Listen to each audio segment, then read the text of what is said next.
앞에 들여 온 세상 소리 높여 주를 노래로 찬양하라. 놀라운 주의 능력과 그 행하심과 선포하라. 할렐루야 이름을 다 찬양해. 놀라운 주의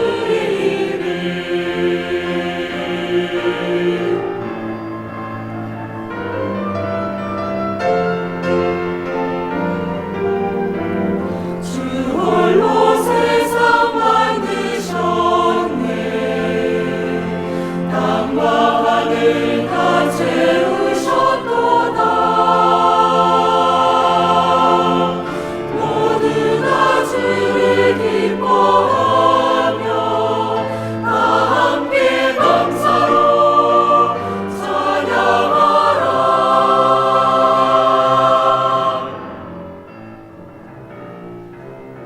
할렐루야 주 찬양. 할렐루야 주 찬양. 할렐루야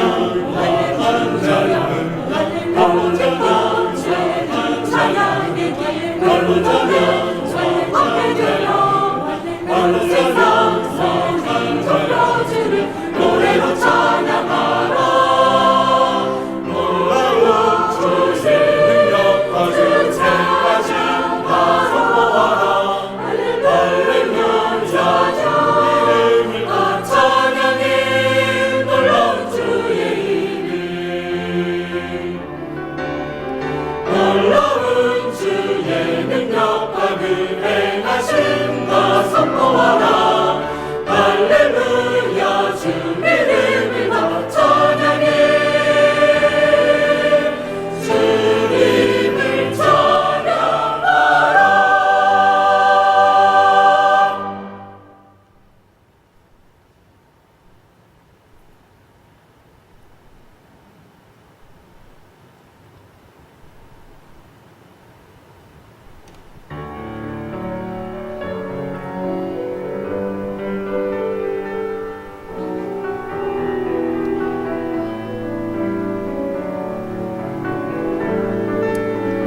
내 평생 사는 동안 주 찬양하리. 여호와 하나님 내 주를 찬양하리. 주님을 묵상함이 즐겁도다. 내 영혼 주 안에서 참 기쁘리. 내 영혼아 주님을 송축하라. 내 영혼아 주님을 찬양하라. 내 영혼아 주님을 송축하라. 내 영혼아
감사합니다. 우리 성경을 보시겠습니다. 욥기 40장을 보시겠습니다.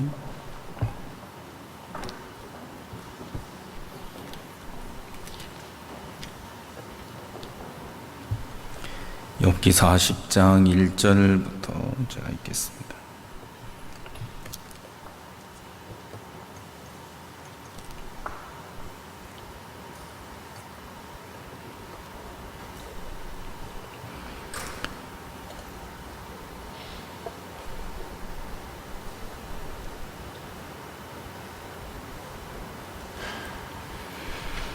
욥기 40장 1절.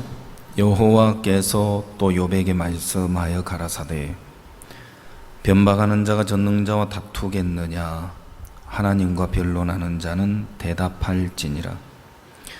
욥이 여호와께 대답하여 가로되 나는 미쳐 나오니 무엇이라 주께 대답하리이까. 손으로 내 입을 가릴 뿐이로소이다. 내가 한두 번 말하였사온즉 다시는 더하지도 아니하겠고 대답지도 아니하겠나이다. 여호와께서 폭풍 가운데서 욥에게 말씀하여 가라사대 너는 대장부처럼 허리를 묶고 내가 네게 묻는 것을 대답할지니라. 네가 내 심판을 패하려느냐 스스로 의롭다 하려 하여 나를 불의하다 하느냐.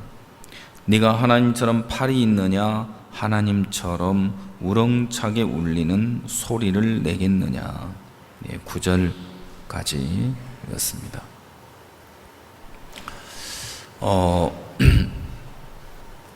월드캠프가 마쳐지면서 이제 선교사님들이 많이 바빠지고 있습니다.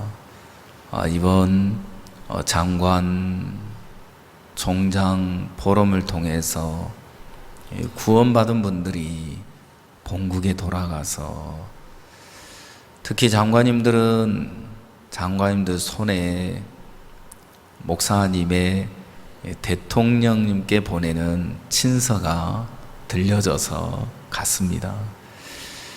그래서 앞으로 남은 2017년 기간 동안 얼마나 많은 하나님의 역사가 우리 앞에 기다리고 있을까, 또 어떤 일들이 또 기다리고 있고, 또 어느 나라 대통령 목사님을 만나 복음을 듣게 될까, 막 이런 일들을 생각하다 보면 소망스럽고 기대가 되고, 그 하나님을 기대하면서 하나님이 하실 일들을 마음에 품고 생각만 해도 막 행복해지잖아요.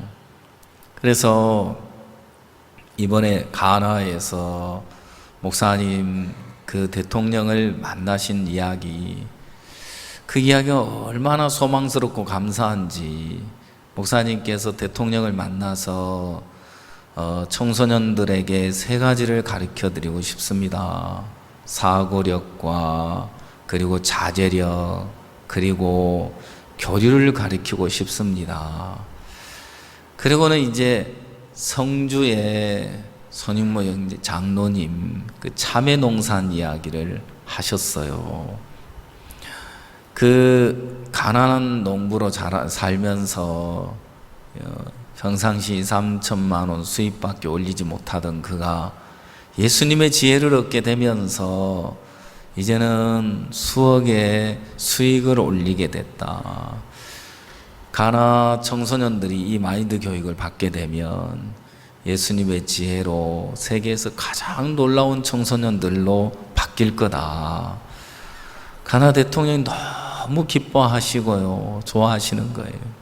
그리고 이제 토고로 넘어가서 토고 대통령을 만나셨는데 역시 토고 대통령님께서도 기뻐하시고, 그리고 쭉 청소년 교육에 대해서 그리고 마인드 교육에 대해서 이야기를 드렸는데, 마지막 로마서 3장 23절 24절 말씀으로 복음을 전하셨는데 대통령께서 그러면 저도 의롭습니다. 그렇게 복음을 받아들이셨다고 합니다. 정말 놀라운 일이죠. 한 나라의 정상을 만난다는 거 쉽지 않거든요. 그런데 한나라 정상을 만나서 복음을 전하고 또 그분이 복음을 듣고 구원받기까지 그 짧은 이 시간 성령께서 일하시는 것을 보게 되고, 토고에서는 외국에서 오는 국빈들이 머무는 호텔에 목사님이 머무시게 되고 24시간 경호원을 붙여주셨다 하더라고요. 이제 어느 나라를 가든 이 국빈 대접을 받게 되는 것 같습니다. 목사님은 자주 이야기하십니다. 야, 나 같은 사람이 뭔데 대통령들이 이렇게 복음을 전하게 되고 이런 대접을 받는지 모르겠다. 어떤 분들은 이런 이야기를 들으면 야, 저 목사님은 늘 자기 자랑만 저렇게 한다, 그렇게 말하는 사람도 있더라고요. 근데 자기 자랑이 아니라 야, 나 같은 사람에게 하나님이 이런 은혜를 베푸시고 야, 대통령에게 복음을 전하고 그 대통령의 구원을 받고 우리와 하나가 되기까지 이 되어지는 걸 보면 야, 이게 나라는 사람이 하는 게 아니고 하나님의 역사다, 성령이 일하시는 거다, 그런 마음이 들어지죠. 우리 자매들도 이제 소모임에 가서 그 엄마들을 막 모아놓고 소모임 가서 이제 마인드 강연도 하고 그러는데, 제가 이야기를 이렇게 들어보면 그 소모임에 참석하는 엄마들이 우리 자매들 전하는 그 마인드 강연 이야기를 들으면서 이분들이 마음에 누구에게도 내놓지 못했던 이야기들, 근심, 걱정, 그리고 답답한 마음을 막 내놓은대요.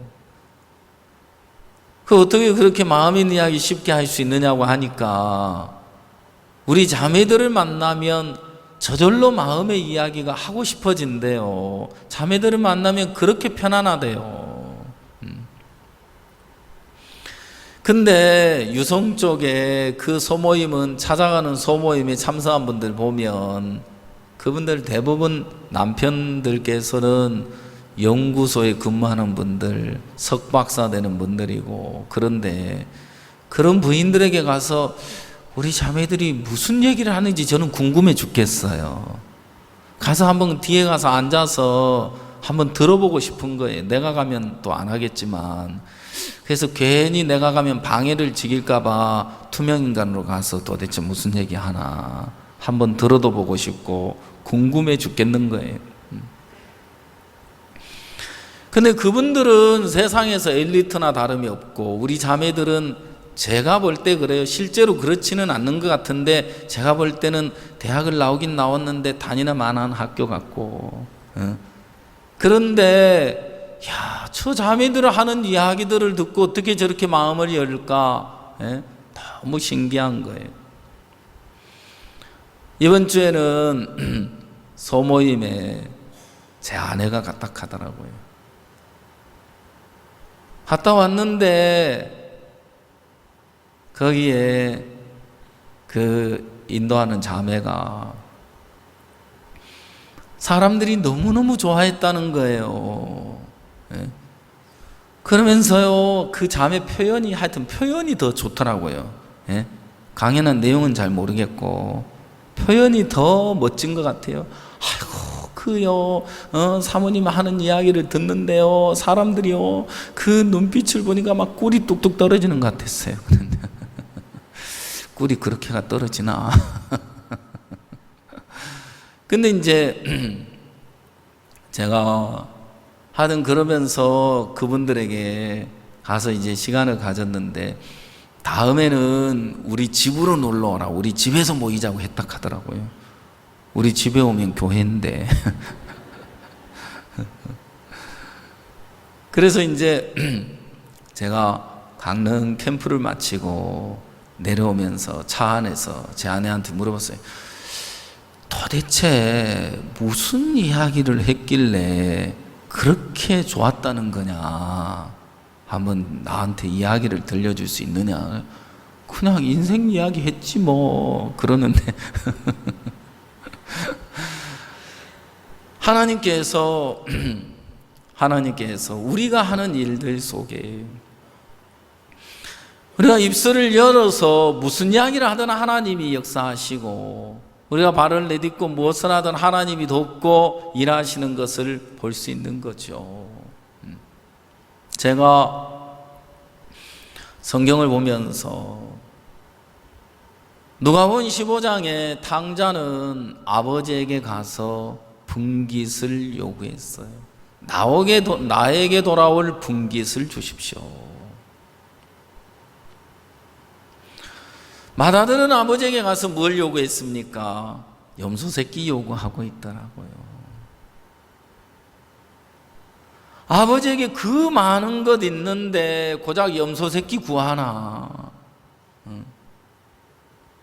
왜 그가 염소 새끼를 구하고 있을까? 왜 탕자는 분깃을 요구하고 있을까?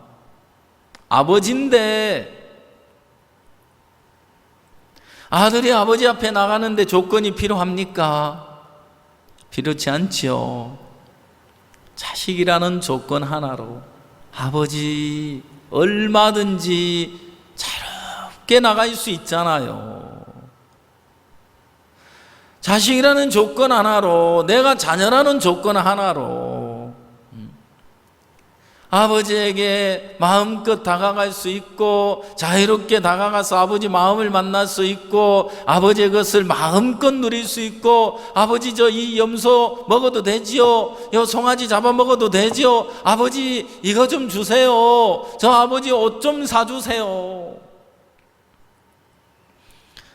여러분, 아버지에게는, 아들은 아버지에게, 자식은 부모에게 무엇이든 자유롭게 나가서 때로는 요구도 하고, 때로는 투정도 하고, 때로는 막 속도 썩이고 하는데, 자식을 사랑하는 부모의 마음은 변함이 없잖아요.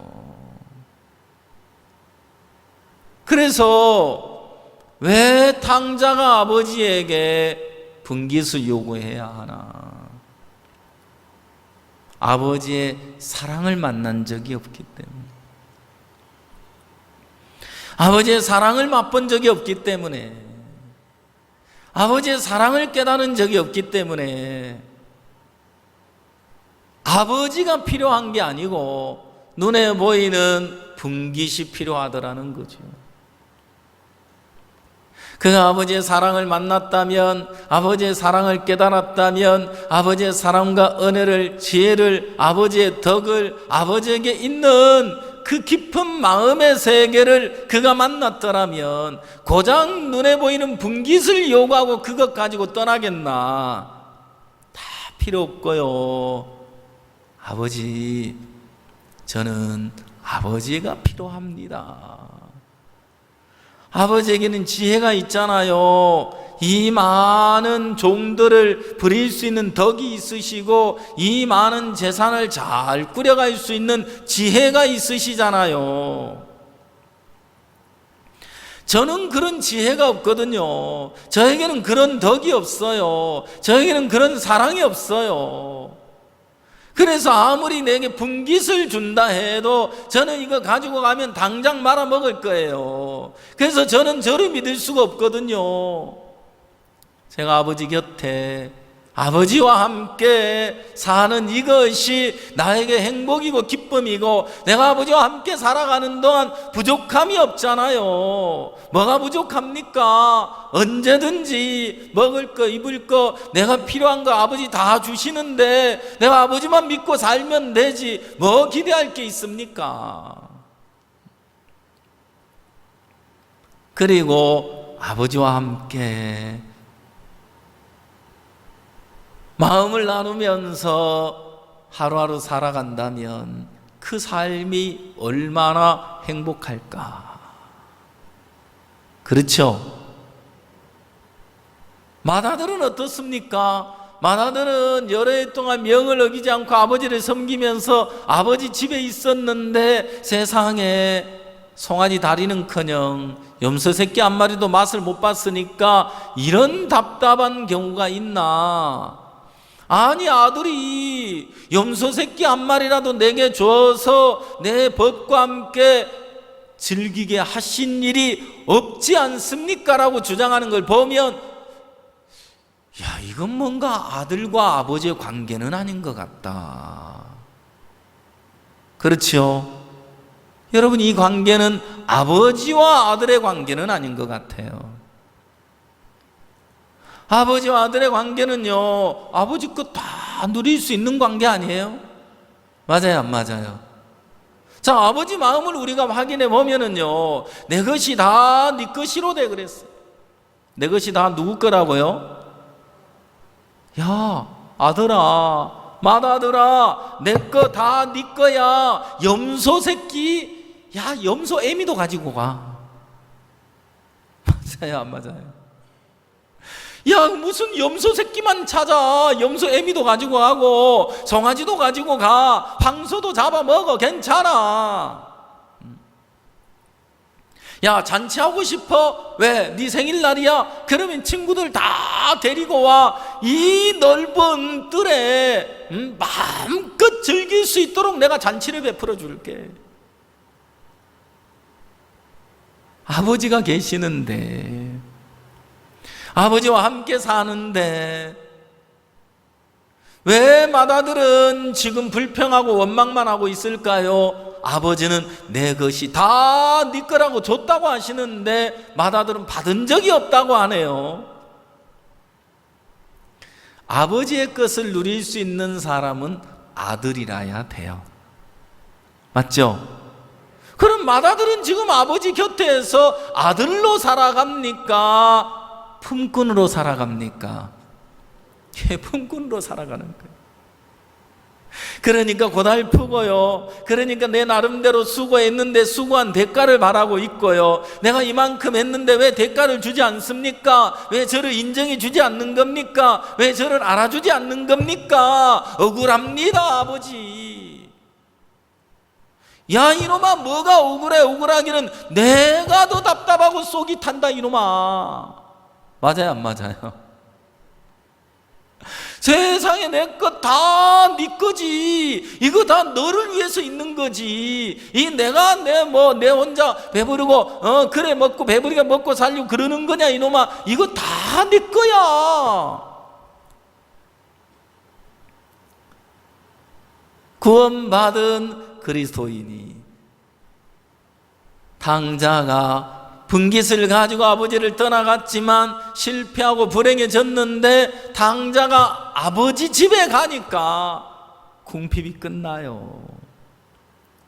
당자가 아버지 집에 가니까 돼지우리 삶도 끝났어요. 당자가 아버지 집에 가니까 이제 슬픔도 고통도 괴로움도 다 끝이 나버렸어요.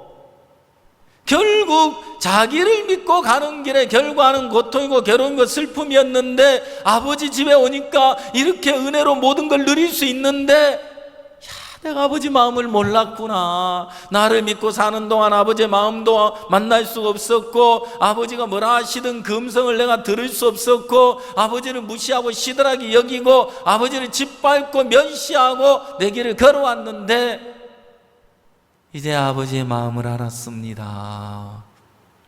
전에는 아버지의 마음을 몰랐습니다. 아버지, 죄송합니다. 눈물을 흘리면서 아버지 품에 안기는 그 탕자. 야, 이럴 때 그 렘브란트가 그려놓은 탕자 그림을 짠하고 보여줘야 되는데 그걸 미처 준비 못 해놨네. 그 사진을 딱 보면은요, 그 사진에 당자는 아버지 집에 돌아와가지고 아버지 품에 턱 안기는 거예요. 그래 안겼는데 신발 한 짝 벗겨져 있는데 맏아들은 한 계단 위에서 다 못마땅한 듯이 내려다보고 있는 거예요. 제가 이제 그 그림을 잘 몰랐는데 그림 설명을 들어보니까 아버지가 이렇게 손을 얹어가지고 안고 있는데요. 나왔네. 와, 이 좀 마음에 드네요. 근데 진짜 이 인터넷에서 이 사진만 딱 그 그림만 나오는 게 나와야 되는데 제가 저걸 찍어온 사진이거든요. 저거는. 근데 저기에 이제 보면 잘 보세요. 아버지가 이렇게 안았죠. 손을 쳐다보세요. 조금 전에 거 이제 내 나온 거 말고. 저기에 보면 손을 이렇게 얹어놓고 있는데 한 손, 두 손이 같지 않아요. 다르죠? 예, 한 손은 아버지의 손, 한 손은 어머니의 손. 예, 이제 이해가 갔어요? 예. 그런데 성경에 보니까 아버지는 나오고 어머니가 안 나오네. 아버지 집에 들어가면 어머니가 나올 거예요. 여러분, 이제 당자가 아버지 집에 갔어요. 자, 지금까지 자신을 믿고 아버지를 떠나 걸어온 인생길 속에 안식이 있었어요, 없었어요? 편안히 쉴 날이 없었죠, 그죠? 이제 아버지 집에서 쉴 수가 있는 거예요. 걱정도 근심도 다 끝나고 이제는 아버지 집에서 아버지 저 송아지 이거 다리 먹어도 돼요? 그럼 마음껏 먹어라. 자, 오자마자 아들이 떡 왔는데 종들을 불러서 자 가서 목욕시켜라. 그리고 제일 좋은 옷 입혀라. 조금 전에 사진에 나온 너희 같은 옷 벗어 내번져버리고 제일 좋은 옷을 입혔어요. 발에 신발을 신겼어요. 그리고 손을 내놔 먹어라. 인장 반지를 탁 끼워주는데 이제 진정 확실한 아버지와 아들의 관계가 맺어지고 있더라고요. 아멘.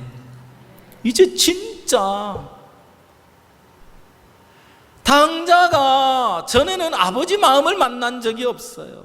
아버지의 사랑을 받아도 사랑을 모르고요, 사랑을 깨닫지도 못하고 자기 생각 믿고 자기 판단 믿고 자기 마음 믿고 살아가던 그가 아버지 집에 돌아와서 참된 변화는 아버지 마음을 만나면서 변화가 시작되는 것이고 아버지로 말미암아 변화가 시작이 되는 거예요. 나는 아들이라 감당치 못하겠나이다. 품꾼의 하나로 벗어서 하리라 하고 왔어요. 아직도 아버지 마음은 몰라요. 맞습니까? 예. 상거가 먼데 아버지가 그를 알아보고 측은히 여기며 그를 안아주신다. 아버지의 말씀이 한마디 떨어지면서 아들에게 변화가 일어나기 시작합니다. 여러분, 아들이 살아가는 데 필요한 모든 것이 아버지에게 갖추어져 있습니다. 그러나 아버지의 것을 누리려면 아버지에게 속해져야 하고 아버지의 마음을 만나야 하고 아버지의 말씀이 떨어져야 하는데, 말씀이 들려와야 하는데 언제 아버지의 말씀을 들을 수 있습니까? 언제 아버지가 준비한 것을 누릴 수 있습니까? 언제 아버지가 주신 그 인장 반지를 손에 끼울 수 있습니까? 그가 자기가 부인되어져서 아버지의 마음을 만나면서 그 변화의 삶은 시작이 되는 겁니다. 내가 노력하고 있음으로 되는 게 아닙니다. 여러분, 탕자에게 참된 변화는 탕자 자신에게 달려있는 게 아니었다는 겁니다. 아버지에 의해서 되어지더라는 겁니다. 저는 아버지, 저의 마음의 아버지라는 존재는 꼭 사도세자가 느끼는 영조라는 아버지의 느낌과 똑같은, 사도세자 아버지 영조는 사도세자를 조금도 빈틈이 없는 완벽한 왕으로 만들어가고 싶었습니다.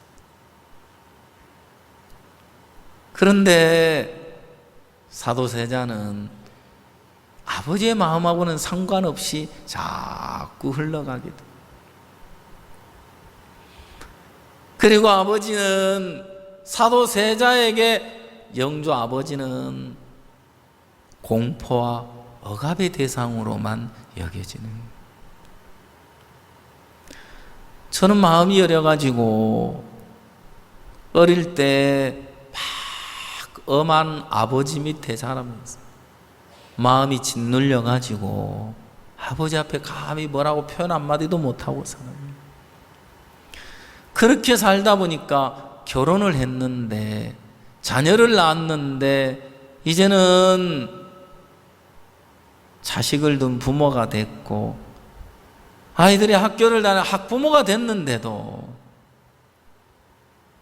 제가 아버지 앞에 어릴 때부터 그렇게 느껴왔던 그 아버지가 마음에 딱 있으니까 여전히 마음에서 자유롭지 못한 거예요, 표현이요.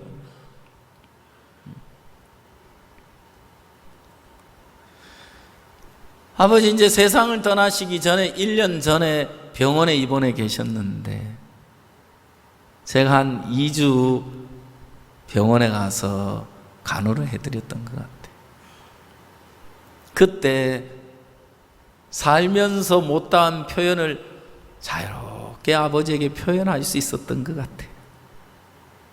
아버지 인공호흡기 꽂고 계시는데 막 볼펜 달라 그래가지고 종이에 쓰시고 저는 옆에 앉아서 가만히 계시니까 전에는 마주 앉아가 무서워서 말도 못했는데 이제 누워 계시는 거예요. 나중에 이제 인공호흡기 떼고 자력으로 호흡을 하실 수 있어가지고 1년을 더 사셨는데 사도 세자가 하는 말이 나는 바라는 게 당신의 따뜻한 말 한마디 그리고 따뜻한 눈길이었어 그렇게 표현하는 거예요.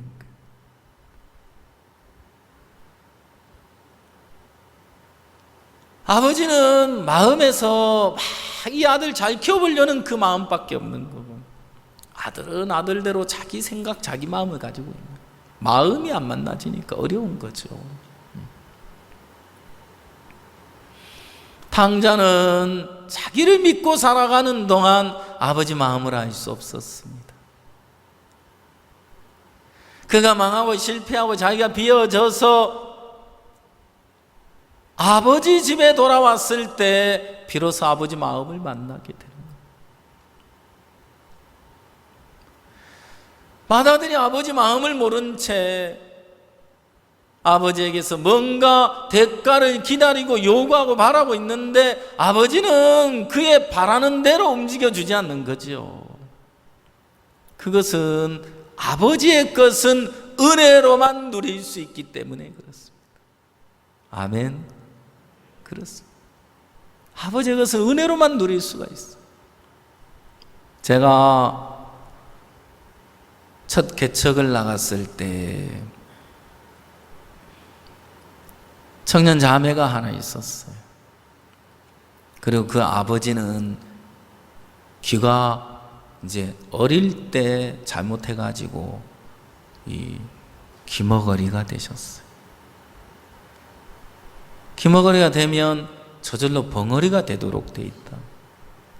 내가 하는 말을 정확하게 알아들을 수 없기 때문에 점점 흐려져 버린다.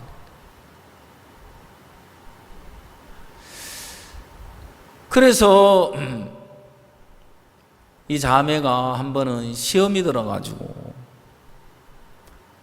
구원 받아가지고 잘된 게 뭐 있어요? 저는 구원 받아가지고 망했어요. 구원 안 받은 친구들 저렇게 좋은 직장 들어가서 잘 살잖아요. 야, 그거 마귀에게 속는 거야. 자, 여기 앉아봐. 그리고 교제하면서 아버지에 대한 이야기를 했어요.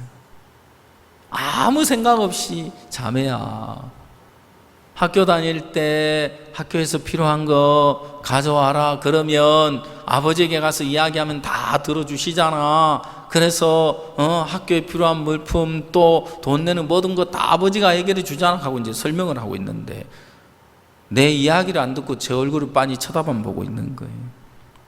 그건 너 왜 그래? 전도사님, 아버지도 아버지 나름이죠.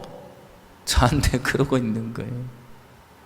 그 얘기 듣고 보니까 아이고 내가 참 생각 없이 교제를 하고 있구나. 저는 지금 하나님 아버지를 지금 설명해 주려고 육신의 아버지를 이야기를 하고 있는데 아버지도 아버지 나름이죠. 응? 나는 학교 다닐 때 내가 다 처리했단 말이에요 하고 이야기하는데 참 지혜가 없더라고요. 여러분 어쨌든 어릴 때 육신의 부모가 다 문제를 해결해 주잖아요. 저희 아버지는 지혜가 없으셔서 할아버지 그 위에 증조할아버지 때 있었던 재산을 다 탕진하게 됐어요. 왜? 지혜가 없으니까요. 그래서 아버지는 아무 관심이 없으시고 학교에 뭐가 필요하면 저는 어머니가 다 해결을 해 주셨어요. 이제 여러분의 마음에서 탕자는 분깃을 받았지만 분깃으로 살 수 없었고 결국 아버지 품에 돌아와야만 했어. 맏아들이 염소 새끼 한 마리도 내게 주어서 대가를 요구하고 있지만 그가 아무한 것 없이 은혜를 입으면 아버지의 것을 마음껏 누릴 수 있는데 아버지의 마음을 만나지 못하니까 아들로 살아가는 것이 아니라 품꾼으로 살아가더라. 그 많은 형제 자매들이 아버지 집에서 탕자가 아버지의 것을 누리고 살아가는 것처럼 누가 아버지 집의 삶을 사나? 지금 아버지의 것을 누리고 사는 사람은 누굴까? 어떤 사람은 탕자의 길을 버리고 돌이켜서 자기 길을 버리고 돌이켜서 아버지 집에서 아버지와 함께 행복하게 잔치를 즐기면서 사는 사람도 있을 것이고 어떤 사람은 맏아들이 돼서 아직도 아버지 집에 있으면서 아버지의 마음과 상관없이 자기 길을 가고 있는 사람도 있겠다. 여러분은 맏아들로 삽니까? 아니면 돌아온 탕자로 삽니까? 지금까지 사단은 우리 마음속에 끊임없이 생각을 넣습니다. 내가 뭔가 잘해야 되는 것처럼 내가 뭔가 하면 잘할 수 있을 것처럼 속였습니다. 그러면서 맏아들의 길을 걸어왔단 말입니다. 내가 아버지를 위하는 게 중요한 게 아니고 아버지가 나를 향하여 어떤 마음을 갖고 계시느냐가 중요한 겁니다. 그래서 맏아들의 탕자는 내가 어떻게 아들이라고 칭할 수 있겠어? 내가 어떻게 아들이라고 인정을 받겠어? 품꾼의 하나로 벗어서 그 마음으로 아버지에게 다가갔는데 탕자를 향한 아버지의 마음은 그렇지 않았다는 겁니다. 아무것도 문제 삼지 않았고요. 탕자의 허물도 보지 않으셨어. 아버지는 탕자의 허물을 보는 데는 생명이에요. 운전면허증 따려면 검사 적성 검사 받아야 되잖아요.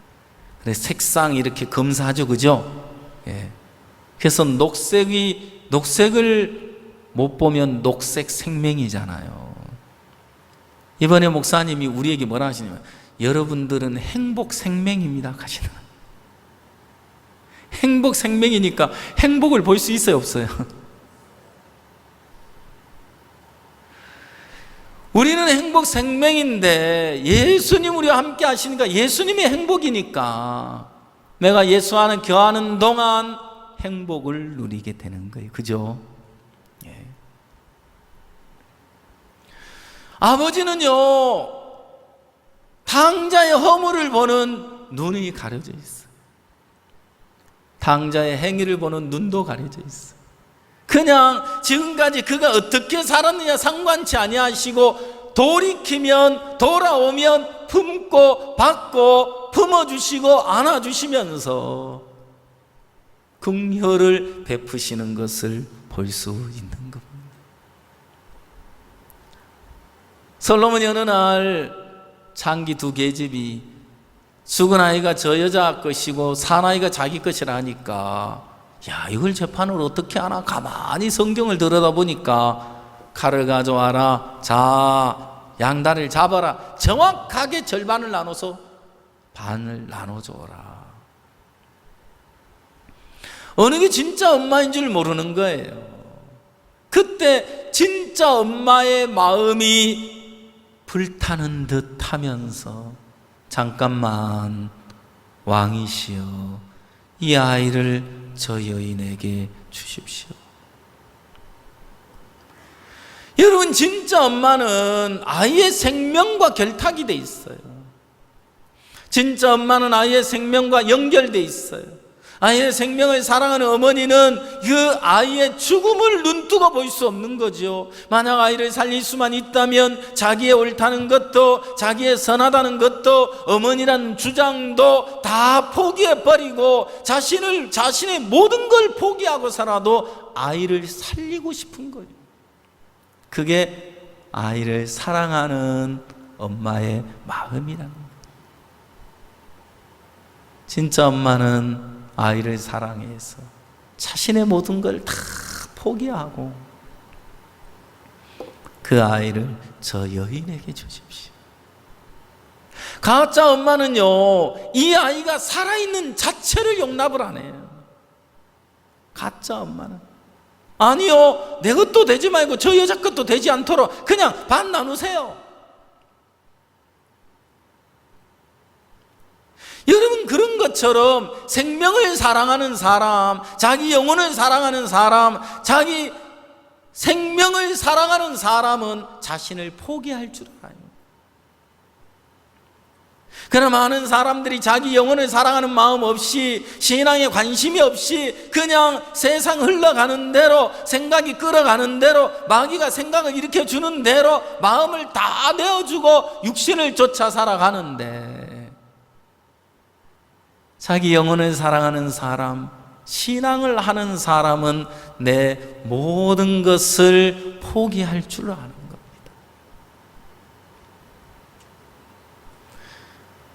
인생을 살면서 사람이 성공을 바라고 달려가는데 포기하는 법도 배워야 한다 그러더라.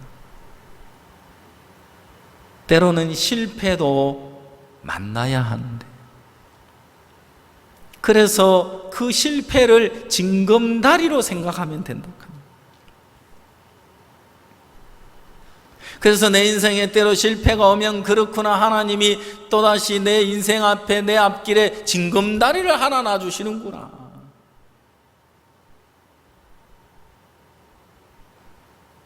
바울은 삶 속에서 내가 부한데도 가난한데도 일체의 비결을 배웠다 그랬어요. 그래서 바울은 어떤 형편 앞에서도 하나님만을 의지하고 사는 법을 배웠다라는 거죠. 하나님은 우리의 삶 속에 하나님 우리에게 준비한 것들이 있는데, 바로 아버지가 당자를 위해서 준비해 주신 것처럼 오늘 하나님은 우리를 위해서 우리에게 필요한 모든 것을 갖추어 놓고 계시는데, 아버지가 나를 위해 준비한 그 세계는 내가 비어졌을 때, 내가 포기되어졌을 때, 내가 버려지고 끝이 났을 때 비로소 누릴 수 있는 세계고 만날 수 있는 세계인 것입니다. 그래서 하나님은 우리를 비우시는 일을 하는 거예요. 그래서 하나님 우리를 망케 하시고 실패하게 하시고 안 되게도 하시고 때로는 어렵게도 하시면서 나를 철저하게 비워가시는 일을 하더라는 겁니다. 제가 사역을 하다가 이제 더 이상 사역을 할 수 없게 되니까 참 마음이 힘들고 어렵다. 시간이 지나니까 저는 웬만해가지고 제 속에 악이 잘 안 나오는 사람인데 시간이 가면서 몰리고 또 몰리니까 꼭 쥐가 고양이에게 쫓기면 끝에 가서는 막다른 골목에 가면 강팍해지는 것처럼, 그죠? 탁 쥐가 고양이에게 대든다 하더라고요. 저도 몰리니까 사람이 속에 악이 나오더라고요.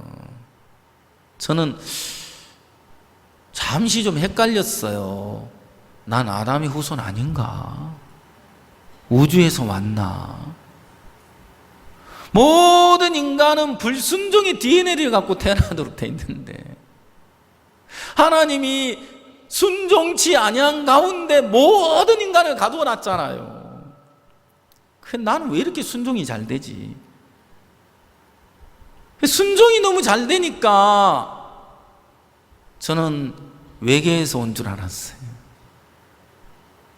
근데 이거 별 수 없더라고요. 몰리니까 속에서 나오는 게 똑같더라고. 맞아요, 안 맞아요? 여러분도 뭐 얌전하게 이렇게 앉아 있지만 지금 예배 시간이니까 그렇지 집에서 가면 또 마음 뚜껑 열리면 뭐 감당 못 하잖아요, 그죠?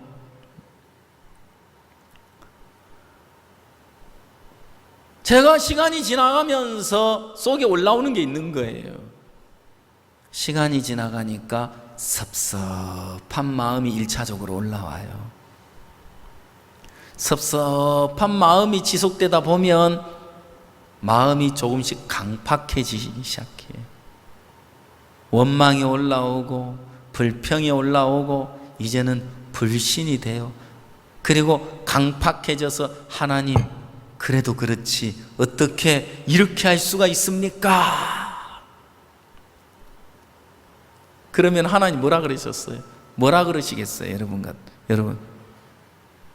여러분이 만약 하나님을 향하여 그런 마음을 가질 때 하나님은 뭐라고 하실 것 같아요? 나는 너보다 더하다 이놈아, 그러실 것 같아요.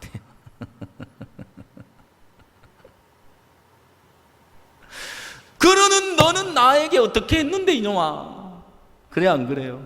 너는 언제 나를 믿어줬느냐? 너는 언제 나에게 마음을 줬느냐? 네가 언제 나를 정말 믿고 따라줬느냐? 내 말 한마디도 안 믿고 네 생각대로만 살았잖아 지금까지. 그래도 나는 내가 참고 견디고 기다려줬잖아. 그런데 뭐 지금 와가지고 너무한다고. 이놈아, 내가 너를 볼 때 해도 너무하다.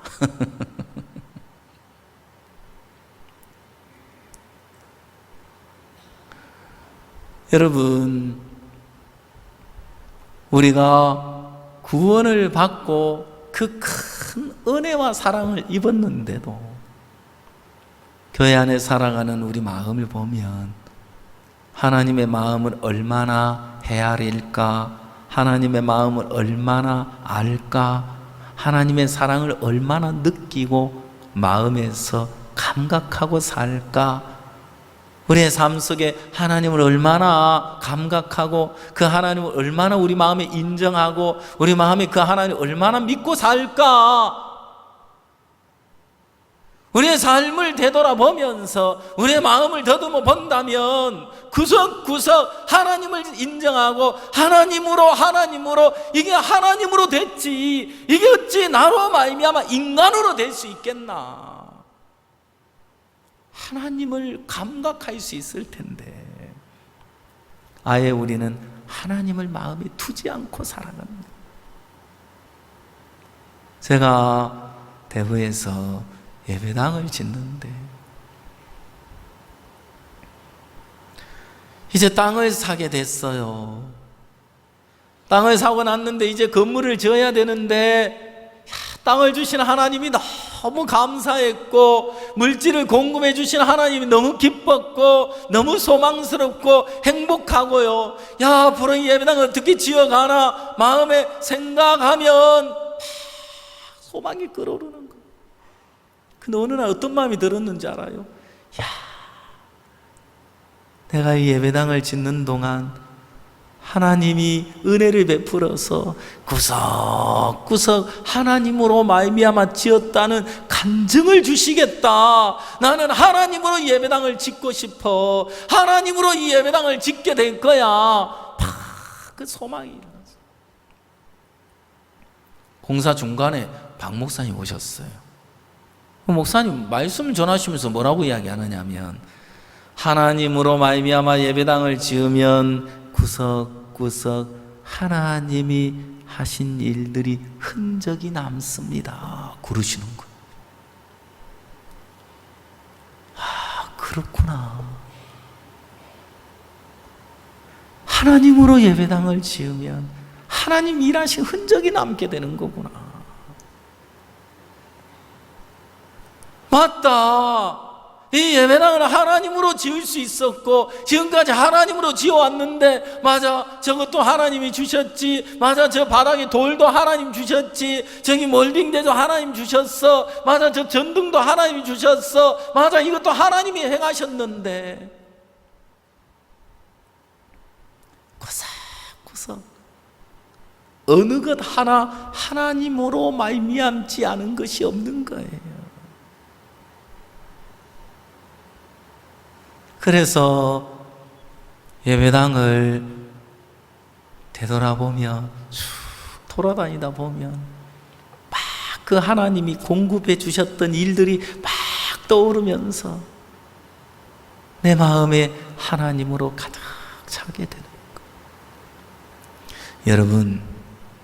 여러분 구원받으셨죠? 맞습니까? 여러분 안에 예수님이 함께 계시지요? 믿습니까?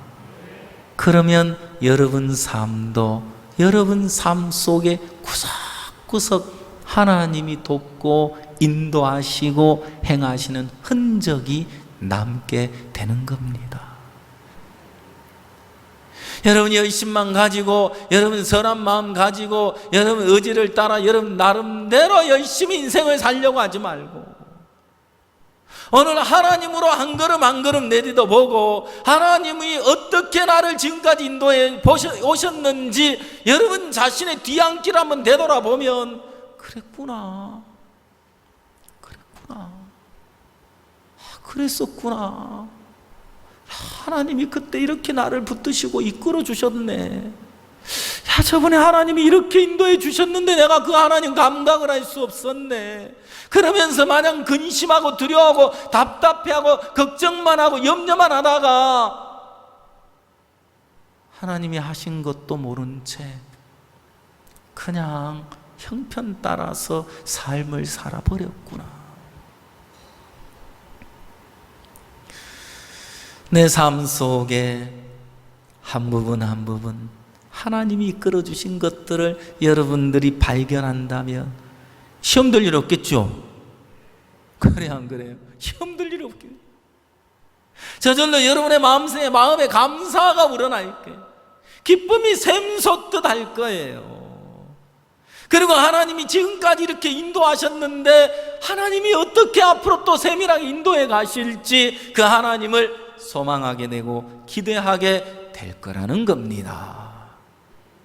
오늘 저는 욥에 관한 이야기를 읽었는데요. 자, 성경을 보겠습니다. 욥기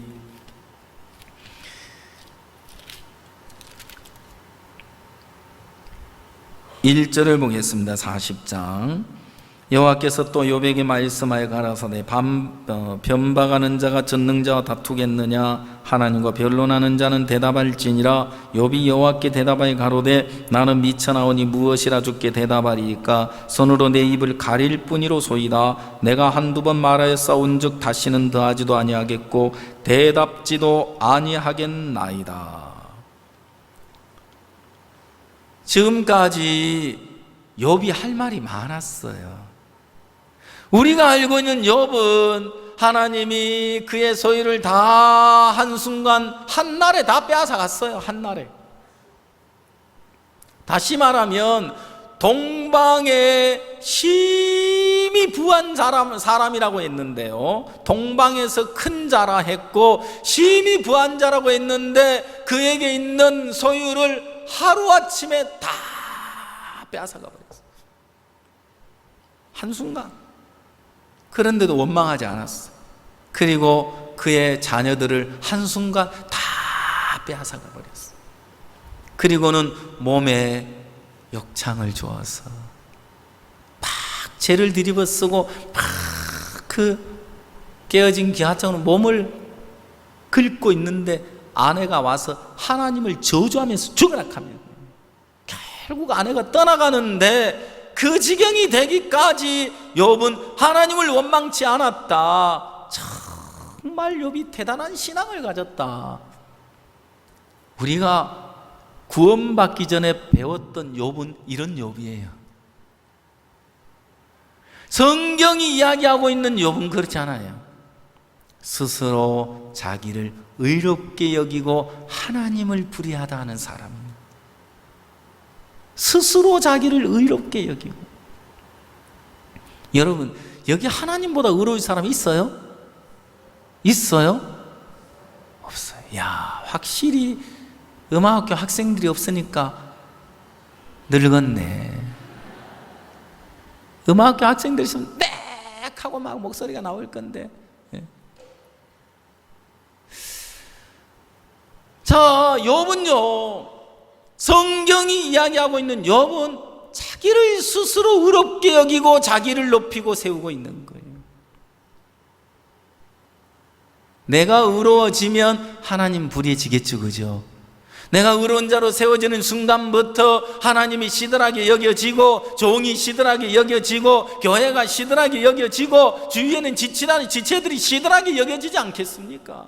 내가 의로운 사람인데 친구들이 와서 욥을 계속해서 지적하는데 나만 한 사람 나와봐라 그래. 그러고 서 있는 거예요 지금요. 자, 우리 성경을 한 권 찾겠습니다. 욥기 27장을 찾겠습니다.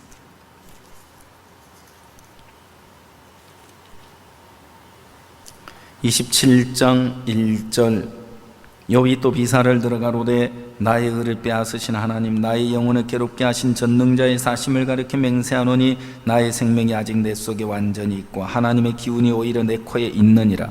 결코 내 입술이 불의를 말하지 아니하며 내 혀가 괴휼을 바라지 아니하리라. 나는 단정코 너희를 옳다하지 아니하겠고 죽기 전에는 나의 순전함을 버리지 않을 것이라. 자, 6절을 다 같이 읽겠습니다. 시작.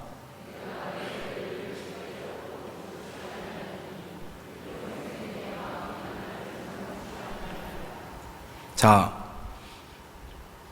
내가 내 의를 굳게 잡고 놓지 아니하리니 일평생 내 마음이 나를 책망치 아니하리라. 자, 이 표현 속에서 여러분 뭘 느끼죠? 욥이 얼마나 의로운 자가 돼 있는지 느껴지시죠? 욥의 의가 하늘을 지금 찌르죠? 야, 일평생 여러분 책망 안 하고 자책 안 하고 살 수 있어요? 윤동주의 서시 하늘을 우러러 한 점 부끄럼 없는 없기를 나는 바람에 나는 뭐 잎새도 나는 괴로워했다 하면서 그래 하늘을 우러러 한 점 부끄럼 없는 삶을 모두가 바라고 기대해요. 그렇죠? 사라져요 안 사라져요? 안 돼요. 자, 욥은 지금 뭐 하고 있어요? 나는 한 점 부끄러움 없다. 내 평생 나를 책망할 거 없다. 나는 내 순전함 버리지 않을 거다. 그리고 내 의를 굳게 잡고 내가 살 거다. 자, 여러분이 만약 욥처럼 자기 의를 굳게 잡고 있는 동안 여러분은 멸망당하는 겁니다. 지옥에 가는 겁니다. 저주를 받는 겁니다. 내 의가 버려져야 예수님의 의를 덧입을 수 있습니다. 아멘. 예. 내게 있는 의는 더러운 의입니다. 내게는 의가 하나도 없습니다. 나에게 있는 건 정말 추하고 더럽습니다. 내 의가 버려졌을 때 주님의 의를 받을 수 있고 덧입을 수 있는 거예요. 그래서 주님의 의를 덧입어서 예수를 덧입었을 때 내가 하나님 앞에 담대하게 당당하게 설 수가 있는 겁니다. 욥은 계속해서 친구들과 이제 마음의 싸움이 되죠. 마지막 엘리후라는 젊은 사람이 나타나더니 네가 하나님보다 너를 의롭다 하느냐 딱 책망하고 들어가는데 욥이 그때부터 꼼짝을 못하더라고요. 달도 명랑치 않고 별도 깨끗이 아니하거든. 벌레인 사람 구덕인 인생이랴. 여러분이 뭐라고요? 벌레요 구덕이라고 했잖아요. 여러분 자신을 구덕이로 여깁니까? 대답이 없으시네. 이제 조금 이따 식사하셔야죠. 빨리 끝내기를 기다리는 것 같은데. 여러분, 구덕이 실제 보면 더러워요, 더럽잖아요. 구덕이 보고 피해가요. 아이고 사랑스럽다 합니까? 어린아이가 이제 2살, 3살 이제 이렇게 다니는 아이가 그러다가 꼭 예쁜 구덕이 있다 하면서 먹고 있는 거라. 여러분, 하나님은 나를 벌레요 구덕이라고 했는데 내가 구덕이 볼 때 더러운 것처럼 나도 나를 볼 때 더럽게 여겨야 되잖아요. 그렇게 안 여겨지시죠? 벌레가 징그러운 것처럼 나도 나를 벌레로 여겨야 되잖아요. 그렇게 여겨보신 적 있습니까? 그렇지 않죠. 제가 거창에 있을 때 저는요, 빨리 끝내야 되는지 자꾸 가지를 치네. 이야기 나중에 할게요. 자, 성경 보겠습니다. 35장 보겠습니다. 엘리후가 말을 이어 가로되 네가 이것을 합리하게 여기느냐? 네 생각에 네가 하나님보다 의롭다 하여 이르기를 유익이 무엇인고 범죄한 것보다 내게 이익이 무엇인고 하는구나. 자, 이게 무슨 말이냐면 내가 이제 엘리후가 욥을 지적하는 거예요. 네가 하나님보다 의롭다 하여서 무슨 유익이 있느냐. 그러니까 이제 이 욥의 마음에 내가 지금까지 순전하게 살았으면 뭐해? 무슨 유익이 있어?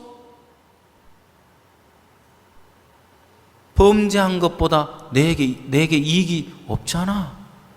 그러니까 이제 원망하는 마음을 표현하고 있는 거예요. 그렇죠?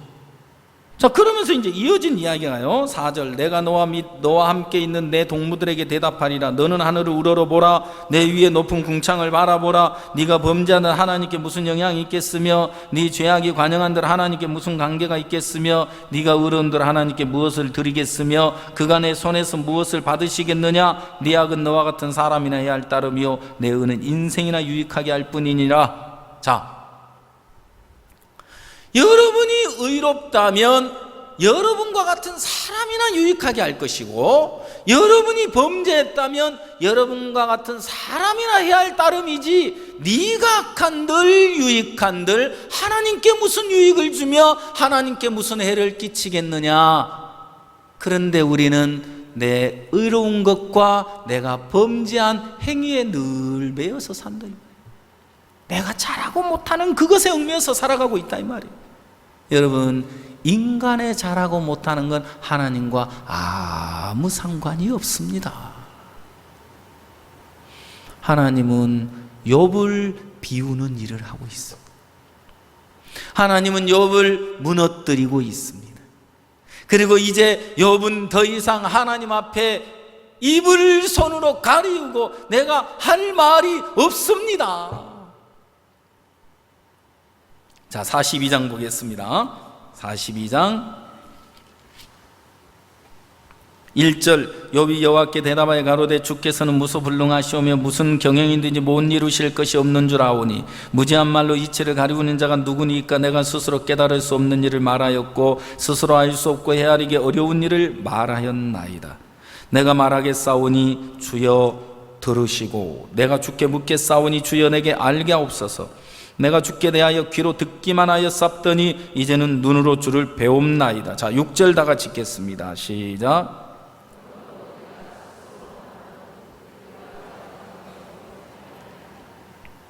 자, 내가 주께 대하여 귀로 듣기만 하였사옵더니 이제는 눈으로 주를 배움나이다. 그러므로 내가 스스로 하나고 티끌과 제 가운데서 회개하나이다. 자, 신앙은 회개와 믿음으로 되는 것이죠. 욥의 삶 속에 진정한 회개가 42장에서 이루어지는 거예요. 아멘. 예. 하나님은 욥에게서 눈에 보이는 소유 하루아침에 다 빼앗아갔어요. 그리고 그의 자녀들을 한순간 다 사갔어요. 모든 걸 다 잃어버린 그 순간에도 욥은 자신을 놓지를 않고 있는 거예요. 하나님은 왜 42장까지 와야 하는 줄 알아요? 욥 자신을 놓기까지. 이제 너를 좀 내려놔라. 이제 좀 너를 놔라. 이제 좀 너를 포기해라. 이래도 너를 붙들고 살래? 이래도 너를 기대하고 살래? 이래도 너를 믿을래? 나를 믿는 데서 돌아서서 하나님만 믿게 되기를 바라시는 겁니다. 하나님이 티끌과 제 가운데서 회개하나이다. 욥의 마음에 참된 회개가 임한 것처럼 오늘 여러분 자신에게서 돌이켜져서 오늘 여러분 바꾸려고 하지 말고 고치려고도 하지 말고 다듬으려고도 하지 말고 그냥 주님 앞에 십자가 앞에 여러분을 다 내려놓으십시오. 왜? 여러분 자신은 헛거예요. 이미 십자가에 죽었어요. 허상이에요. 껍데기예요. 군뱅이가 땅속에 21년을 산다는데 군뱅이가 땅속에서 20년을 산다는데 허물을 벗어버리고 매미가 돼서 날개를 가지고 날 수 있게 됐는데 허물 쳐다보고 그건 무슨 가치가 있어요? 그래 안 그래요? 더 이상 군뱅이의 삶은 끝이 나버린 거예요. 애벌레가 나비가 됐어요. 애벌레 삶이 끝났어요. 그렇죠? 물벌레가 고추 잠자리가 됐어요. 물벌레 삶이 끝났어요. 이제 마음껏 하늘을 날며 고추 잠자리로 사는 거예요. 그래서 오늘 하나님은 신앙은 회개와 믿음으로 되는 거다. 여러분 나를 벗어버리고 예수님으로 살아가게 되기를 바라시는 거예요. 오늘 여러분 안에 예수님이 계시죠? 이제 여러분들은 주의 인도함을 따라 사는 동안 그 주님으로 사는 동안 주님으로 사는 것이요. 우리 청양에 있는 강성철 목사님이 양식장을 하는 형제님이 계시는데 새끼가 부화가 돼서 자라다가 이제 어느 정도 자라면 이거를 이렇게 내다 팔아야 되는데 어느 정도 자라다가 팔기 직전에 다 죽어버린대. 그러니까 빚더미에 앉는 거예요. 그래서 목사님께서 가가지고 괜찮아요, 하나님 도우실 거예요, 하나님 복되게 하실 거예요 하고 믿음으로 교제를 해줬는데 그 다음에 또 여전히 죽는 거예요. 그러니 그리고 또 시작을 했는데 또 목사님 기도해 주시고 하나님 도우실 거라고 했는데 또 망했어요. 그 형제님 시험 들어 교회를 안 나와버려요. 이제 목사님이 박 목사님께 찾아갔어. 목사님, 우리 양식하는 형제가 있는데요, 제가 이렇게 믿음으로 이야기를 했는데 아이고 하나님 도울 거라고 했는데 기도했는데 자꾸 안 돼가지고 이제 시험대로 교회도 안 나오고요. 제가 찾아가가지고 무슨 얘기를 해야 되지? 제가 마음이 어렵습니다. 목사님이 자네 구원받았어? 예, 구원받았습니다. 자네 마음에 예수님 계셔? 예수님 계십니다. 그러면 자네가 예수님이 자네 마음 안에 계시니까 자네가 하는 일은 다 예수님이 하는 거야. 그래서 자네 믿음으로 담대하게 무슨 말이든지 해. 그 예수님이 다 책임져. 아, 그렇구나. 나는 이제 얘 안에 예수님이 계시니까 내가 하는 이야기를 예수님이 다 책임지는구나. 요즘 막 너무너무 행복하다고 그러더라고. 마음껏 막 외치고 다닌대요. 왜? 내 말하는 거 예수님 다 책임질 거니까. 근데 하나님이 길을 열어주셔가지고 인천에 그 양식장 하는 물을 깨끗하게 해주는 그 정화하는, 효소로 정화를 시키는 그 이제 그 방법을 아는 형제님이 계셔요.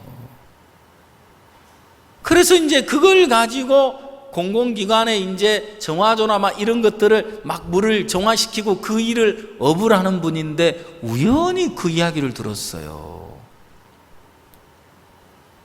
그럼 김정은 목사님하고 이야기하다가 그런 형제님이 있다 그래서 제가 강 목사님 보고 그 형제님이 저기 어디 영광인가 전라도 어디에 장어 양식장을 하는데 장어가 떼죽음을 당해서 그 형제님을 도와달라고 부탁을 했는데 그 형제님이 다녀간 이후로 이 장어가 죽지 않고 잘 자란다는 거죠. 그 형제님 한번 불러봐서 봐달라 그래요. 근데 와가지고 딱 그렇게 조치를 취해주고 나니까 안 죽고 잘 자라는 거예요. 근데 잘 자라다가 하루는 또 몇 마리가 자꾸 시체가 돼서 올라오더래요. 그 또 연락했더니 와가지고 딱 조치를 취해주니까 요즘 막 양어장이 잘 되고 있다 하더라고요. 강성철 목사님 막 신났더라고요. 이번에 사역자 모임 갔는데 간증을 하면서 막 입이 귀 밑에 붙었어요. 요즘 제가 너무 행복합니다. 예수님으로 사니까. 하나님이 그렇게 내 의를 굳게 잡고 자기 의로 사기로서 살려는 욥을 다 무너뜨려 버리죠.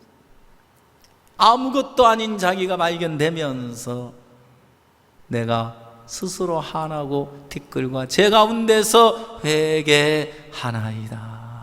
욥이 자신을 다 벗어버리고 이제 하나님께 속하여졌을 때 하나님은 그의 삶을 지금 그전보다 갑절이나 더하게 해주셨다. 아멘. 오늘 여러분들이 여러분 자신에게서 돌이켜 주님에게 속하여지는 그 순간부터, 그래서 주님으로 발걸음을 내딛는 그 순간부터 이전보다 더 갑절이나 하나님은 복되게 하실 줄 믿습니다. 그래서 로마서 8장 37절에 그러나 이 모든 일에 우리를 사랑하시는 이로 말미암아 넉넉히 이기느니라 하신 것처럼 오늘 우리는 나로 사는 생을 끝내요. 우리를 사랑하시는 주님으로 말미암아 발걸음을 내딛고 어떤 부담스러운 문제도 부딪혀 나가는 동안 넉넉히 이기게 하실 것입니다. 그래서 믿음으로 발을 내딛으십시오. 그리고 믿음으로 주를 의지해서 복음을 전하십시오. 그리고 복음을 위해서 우리 생을 드리고, 때로는 복음 때문에 힘들고 어려운 순간도 있을지 모르지만 마음껏 복음 앞에 우리의 삶을 드리고 살아가는 동안 하나님 우리의 장래를 책임져 주실 줄 믿습니다. 하나님께서 우리 모두에게 복을 주셔서 그 하나님으로 인하여 즐거워하고 그 여호와로 인하여 찬양하며 그 하나님을 인하여 복되고 귀한 삶으로 이끌어 주실 줄 믿습니다. 기도하겠습니다. 다 같이 한 목소리로 주님 앞에 기도하겠습니다.